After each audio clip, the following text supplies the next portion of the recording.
Good Friday morning to you. I'm Gerhard Mathangani with today's sports brief. Now we begin with an update in college football. The SEC announced today that the Alabama-Ole Miss kickoff time has been adjusted. The Tide and Rebels will now square off at 6:30 p.m. local time due to the effects of Hurricane Delta.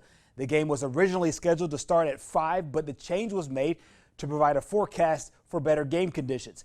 ESPN will still televise the game as planned. Now, of course, there's been a lot of chatter this week and intrigue about the matchup as Lane Kiffin and his old boss Nick Saban get together. I think he's done a really good job. I made a statement that I always thought Lane would be a really, really good head coach, and I think he has been since then. But I know I haven't been around him to know exactly, although the product on the field that he's put out has been very good.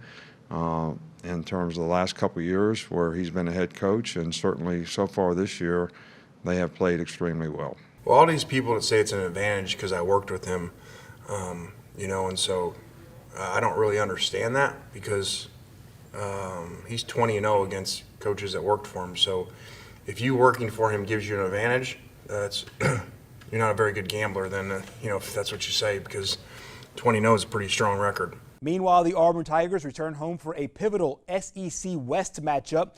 Auburn faces a very confident Arkansas team at Jordan-Hare Stadium. The Tigers, of course, looking to shake off the loss at Georgia, where they managed just 6 points while giving up 27.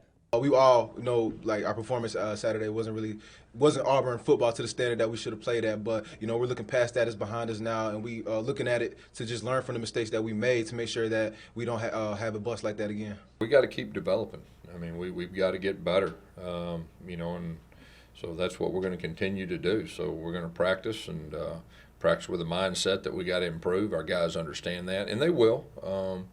Like I said, that was an experience that we can take. That's behind us now. That we can improve and get better because of it. And that's the way we're looking at it. The Razorback offense is led by a familiar name in Florida transfer quarterback Felipe Franks. The defense knows it will have its hands full against the veteran QB. It looks to me like he's confident, and you can tell his offensive guys are confident around him. And like I said earlier, I was always impressed with him at Florida. And so he's a veteran guy that understands the league and understands what it's like to start in this league. So I think it gives them some stability at that position. I think they look better than what they have in the past few years. Definitely better from last year.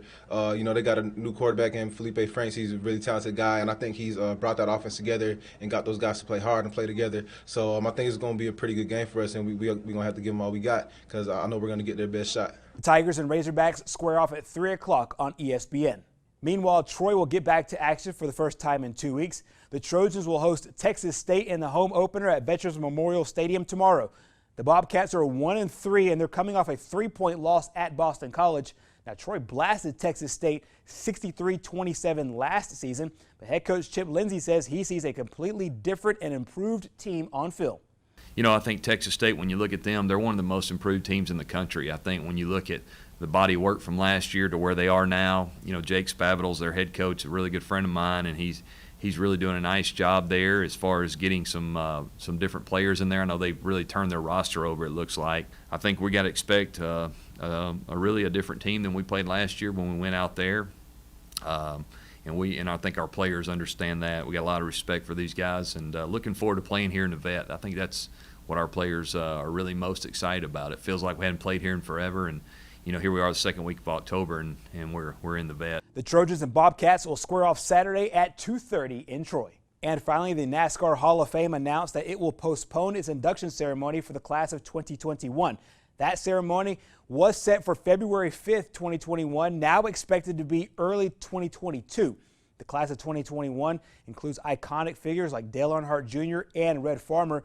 Farmer was a member of the famous Alabama gang, and he's a staple at the Talladega Superspeedway and the Talladega Short Track, where he raced until his 80s. The other honorees include the late Mike Stefanik and Ralph Seagraves. And that's your Friday Sports Brief. Our program continues next.